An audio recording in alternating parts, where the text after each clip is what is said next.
Bonjour, que la gloire et l'honneur viennent à Jésus. J'espère que vous portez bien avec vos familles, avec vos enfants, que la gloire et l'honneur reviennent à notre Seigneur Jésus-Christ. Par la grâce du Seigneur, comme il est intitulé, le Seigneur répond à une bien-aimée qui veut envoyer sa fille en Allemagne. Ma bien-aimée, toi qui m'as écrit, j'ai reçu ton message, je l'ai lu, j'ai pris du temps dans la prière et comme je vous dis, je prends vraiment du temps dans la prière pour être sûre de la réponse que le Seigneur me donne. Quand je prie pour une bien-aimée, j'insiste encore et encore. Et j'ai beaucoup de doléances comme ça. J'ai une sœur qui m'a contactée pour savoir si les chrétiennes devaient porter des pantalons ou pas. Je suis en train de préparer des réponses vraiment au fur et à mesure. Vraiment, et je prends du temps. J'ai pas envie de venir comme ça rapidement vous dire des choses dont je suis même pas sûre moi-même. Donc, je prends du temps dans la prière, je me concentre sur la personne. J'essaye vraiment de vider mon esprit. Quand je dis vider mon esprit, je sors de toute espèce de distraction.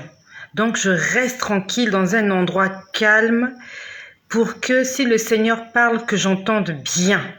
Parce que souvent, le Seigneur parle, mais on entend mal.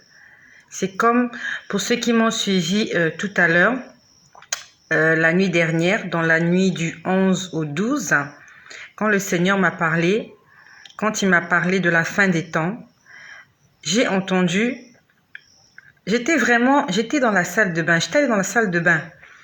J'ai entendu beaucoup d'hommes et beaucoup de femmes vont adorer, j'ai entendu la déesse.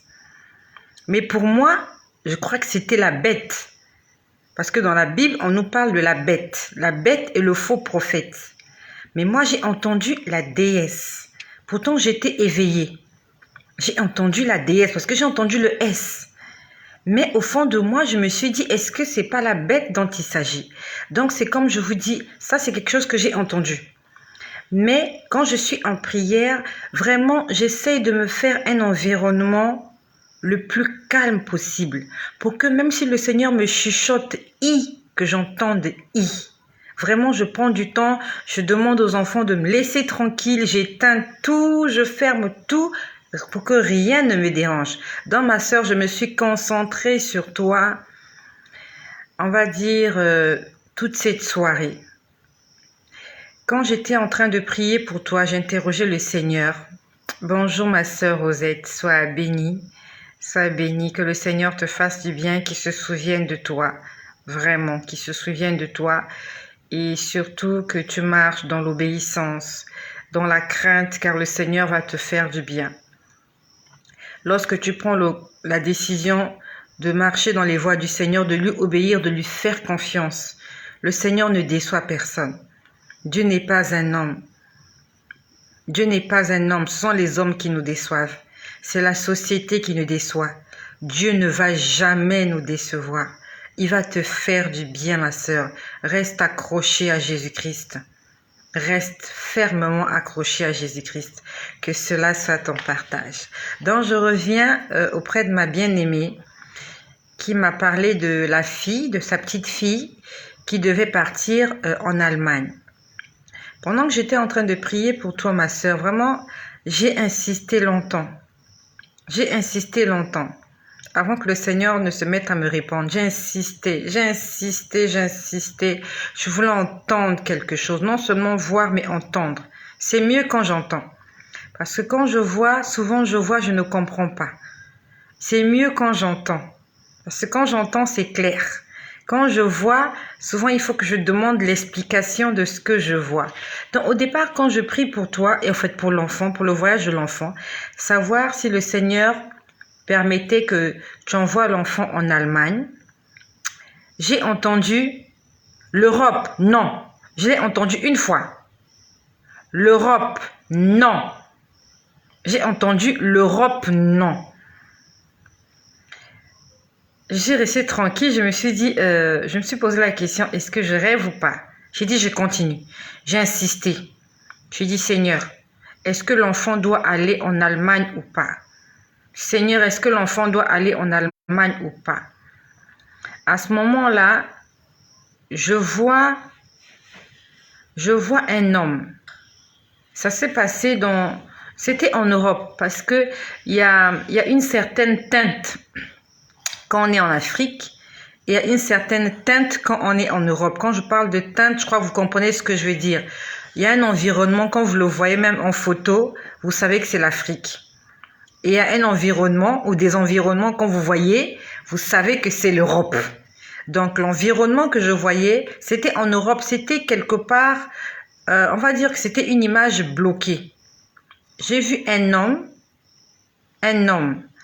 Alors, est-ce que c'était un Africain, un Européen? Personnellement, je ne me rappelle plus. Parce que cet homme avait une casquette marron. La personne avait porté une casquette marron. Elle avait porté, on va dire, un survêtement noir. Survêtement. Un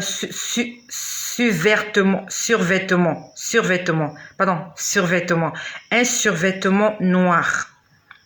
Du genre, on appelle ça en Afrique le kawé. Le tissu, alors, c'est le tissu qui est imperméable. En fait, c'était comme un imperméable, mais sous forme de survêtement. Et il y avait une fermeture. Et cet homme, c'était un homme d'une trentaine d'années. Il avait porté une casquette marron. Il a porté ce survêtement-là. C'est l'image que j'ai vue. Et il y avait une fermeture. Il a fermé la fermeture jusqu'au niveau de la bouche. En fait, on ne voyait pas sa bouche. C'était une forme de camouflage. Vraiment, c'était un survêtement. Il a levé le col. Il a tiré la fermeture jusqu'en haut, jusqu'au bout. Donc, il n'y avait que son nez et ses yeux qui étaient visibles. C'était un Africain, à la peau claire. C'était pas un Européen, ça me revient. C'était un Africain à la peau claire. Il avait tiré son sous-vêtement, il avait caché sa bouche. On ne pouvait voir que son nez et ses yeux. Et il avait mis une casquette. Quand j'ai vu l'image, ça ressemblait à quelqu'un qui se camoufle. Quelqu'un qui se camoufle. Qui en fait, quelqu'un qui a porté un camouflage ou un masque. En fait, il veut se cacher. C'est comme lorsque quelqu'un veut commettre un acte de vandalisme. Il cache son visage quand il est prêt à faire du mal, pour qu'on ne puisse pas facilement le reconnaître. Et c'est ce genre de personne que j'ai vu. C'était un homme d'une trentaine d'années. Je l'ai vu debout. L'environnement était européen. On était en Europe. Il a caché son visage. C'est comme s'il s'apprêtait à faire quelque chose. J'ai continué à prier. J'ai dit, Seigneur, est-ce que la petite doit aller en Allemagne ou pas? Ça, c'était mes sentiments à moi-même. Je sentais le danger. Personnellement, je sentais déjà le danger. Parce que la première fois, j'ai entendu « Europe, non ». Après, j'ai vu la personne qui se camouflait, était à quelque part. C'est comme si elle était là en embuscade, elle attendait quelqu'un. Personnellement, j'étais en train de comprendre qu'il y a un danger, mais je ne me suis pas fiée à mes 5 sens. La Bible nous dit « Ces voix ne sont pas nos voix. Ces pensées ne sont pas nos pensées. » Donc, j'ai continué à insister jusqu'à être sûre. J'ai posé la question « Seigneur, est-ce que l'enfant doit aller en Allemagne ou pas ?» À ce moment-là, je vois un homme. Je ne sais pas si c'est le même homme ou si c'est un autre homme, mais c'était toujours un homme. Je vois un homme mince. Il est mince. Quand je dis qu'il est mince, il n'est pas fort, il n'est pas musclé. Un homme, j'ai oublié ce qu'il avait porté. Vraiment, j'ai oublié ce qu'il avait porté. Et son visage, je me rappelle plus de son visage. Son visage n'était pas aussi clair que celui qui avait la casquette. Donc, je ne sais pas si c'est la même personne. Cet homme-là était debout. Il a pris des outils. des outils comme des outils qu'on utilise pour la maçonnerie. La maçonnerie. Donc, je ne sais pas, est-ce que c'est un franc-maçon? Parce que les outils que je l'ai vu utiliser, ce sont des outils qu'on utilise en maçonnerie. La maçonnerie, ceux qui font la maçonnerie, ceux qui construisent les maisons. Donc, il a pris, c'était des espèces de bêches, vous voyez, je ne sais pas comment on appelle ça, mais quand les maçons veulent enlever des pointes, ils ont quelque chose là pour enlever des pointes. Ça ressemblait à ça. C'était vraiment de longues tiges en acier. Il a pris, il y en avait 4. Au maximum 5. Il a pris ça, il a introduit ça dans son pantalon. Il a introduit ça dans son pantalon. Donc, il a pris une bêche, il a mis au moins 4 bêches. C'était des grosses, vraiment, c'était en acier, c'était gros. Il a mis ça dans son pantalon. Donc, c'est comme quelqu'un qui s'apprête à aller faire quelque chose. Il s'apprête à aller faire quelque chose parce que, en tant que maçon, on ne met pas ses outils dans son pantalon. Non, on le met dans un sac ou alors on le tient à la main. Mais pourquoi il a mis ça dans son pantalon? Qu'est-ce qu'il y a avec son pantalon? C'était dans son pantalon. Ça avait l'air l'image était tellement ridicule. Mais j'ai vu cet homme mettre des outils. Et il va se servir de ces outils pour faire quelque chose. Sauf que ces outils sont en contact avec ses organes sexuels. Ça se trouve dans son pantalon. J'ai continué à prier. J'ai dit, Seigneur, Seigneur, est-ce que tu permets que ma sœur envoie l'enfant en Allemagne? J'ai entendu 2 fois. On a parlé 2 fois. C'est comme si on avertissait quelqu'un. J'ai entendu « Gotang, Gotang ». J'ai entendu ça 2 fois. J'ai continué à insister. J'ai dit « Seigneur, en tant que parent, tous les parents aimeraient que les enfants puissent réussir. Un enfant, le fait qu'un enfant voyage, c'est une forme de réussite parce qu'il va vers une vie meilleure. Il va vers un environnement meilleur. Moi, en fait, j'ai commencé à parler en tant que mère. Quand la porte du voyage s'ouvre, en fait, c'est la porte de la réussite. J'ai dit, Seigneur, dis-moi, est-ce que l'enfant doit aller en Allemagne ou pas? À ce moment-là, je vois 2 personnes en face de moi. Je crois que c'était un homme et une femme. La femme était sur ma droite, l'homme était sur ma gauche. La femme avait porté un vêtement, on va dire c'était un complet, un haut avec une petite culotte. Une petite culotte. Elle était habillée de façon impudique, une toute petite culotte. C'était incomplet. Ils avaient, c'était des personnes de race africaine. Quand je dis race africaine, en fait, ils ont la peau noire, ils n'ont pas la peau blanche. Bon, soit métissés ou noirs, mais ils ne sont pas blancs occidentaux. Donc, la femme était sur ma droite, le monsieur était sur ma gauche. La femme a porté un complet de couleur gris noir. Donc, gris et noir. Comme ce que j'ai porté, le mien, il est noir-blanc. Ça ressemblait un peu à ça. Sauf que j'avais l'impression qu'à la place du blanc, c'était du gris. Parce que ça avait l'air plus foncé. Donc, elle porte un haut avec une petite culotte grise. Et à côté d'elle, je vois un homme qui a porté le même haut qui ressemblait à celui de la femme, sauf que il a porté une petite culotte aussi, mais d'une autre couleur. Vraiment une toute petite culotte. À la limite, on appellerait ça un caleçon. Un caleçon. Quand je dis caleçon, c'est quelque chose qu'on ne porte pas devant les gens. C'est quelque chose qu'on porte chez soi, dans son intimité, à la maison. Un petit caleçon. J'ai compris que c'était pas bon en fait. J'ai compris que c'était pas bon. En fait, tout ce que j'ai vu, j'ai pas vu un avion, j'ai pas vu des fleurs, j'ai pas vu quelque chose de beau. Mais c'est comme si on est en train de nous prévenir qu'il y aura un danger. On est en train de nous prévenir qu'il y aura un danger. Est-ce que j'ai oublié quelque chose, Saint-Esprit? Si j'ai oublié quelque chose, que tu me le rappelles. Je crois que c'est ce que j'ai vu quand je priais pour la petite fille qui doit aller en Allemagne.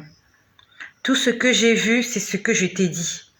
J'ai vraiment insisté pendant des heures. Je ne sais pas pendant combien de temps que je suis restée là, mais j'ai prié jusqu'à m'endormir.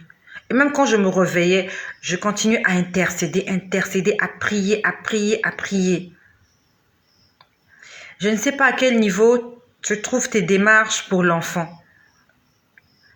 Mais d'après ce que j'ai compris, si tu envoies l'enfant là-bas, il va se passer quelque chose. Il va se passer quelque chose, mais ça sera d'ordre sexuel. Ça sera d'ordre sexuel. Je ne sais pas, c'est peut-être à la longue.